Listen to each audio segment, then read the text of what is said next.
আমি আপনাদেরকে প্রতিশ্রুতি দিচ্ছি, দেবিদ্বারে এই মুহূর্ত থেকে চাঁদার কবরস্থ ঘোষণা করা হলো।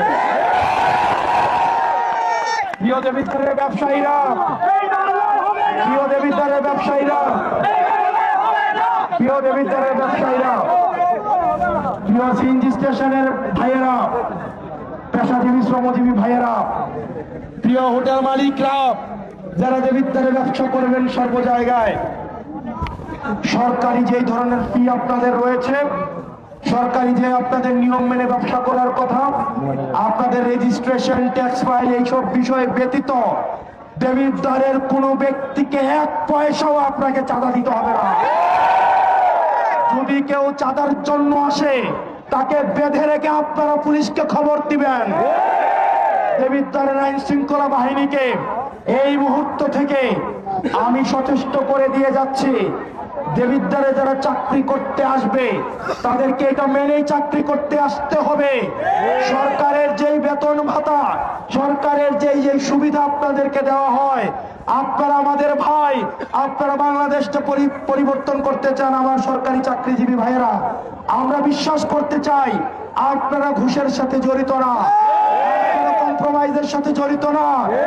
তারপরেও যদি কোনো অফিসার দেবিদ্বারে ঘুষান্বিত আসে, তাকে দেবিদ্বারে চাকরি করতে দেওয়া হবে না।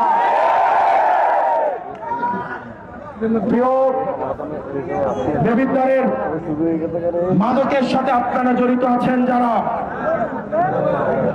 এতদিন পর্যন্ত মাদক সিন্ডিকেট গুলো রাজনৈতিক ছত্রছায়ায় পরিচালিত হতো।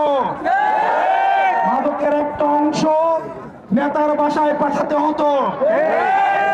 এই মুহূর্ত থেকে ঘোষণা দিচ্ছি, দেবিদ্বারের খাতঘর থেকে ইষ্টগ্রাম যদি কেউ মাদকের সাথে কোনোভাবে জড়িত হওয়ার চেষ্টা করেন, আমার ভবিষ্যৎ প্রজন্মকে দিয়ে যদি কোনো ছিনিমিনি করার চেষ্টা করেন, আপনাদেরকে ছাড় দেওয়া হবে না।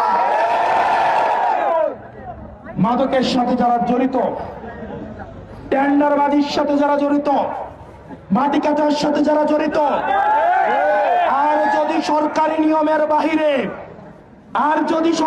নিয়মের বাহিরে এক কোদাল মাটি দেবিদ্বারের গুমতি থেকে নেওয়া হয়, আপনাদেরকে ইতিমধ্যেই মাটি কাটার সাথে যারা জড়িত, টেন্ডারবাজের সাথে যারা জড়িত, চাঁদার সাথে যারা জড়িত, তারা আমাকে অভিনন্দন দেওয়া শুরু করেছেন। হোয়াটসঅ্যাপে আমার সাথে যোগাযোগ করার চেষ্টা করছেন, ফোন করে শুভেচ্ছা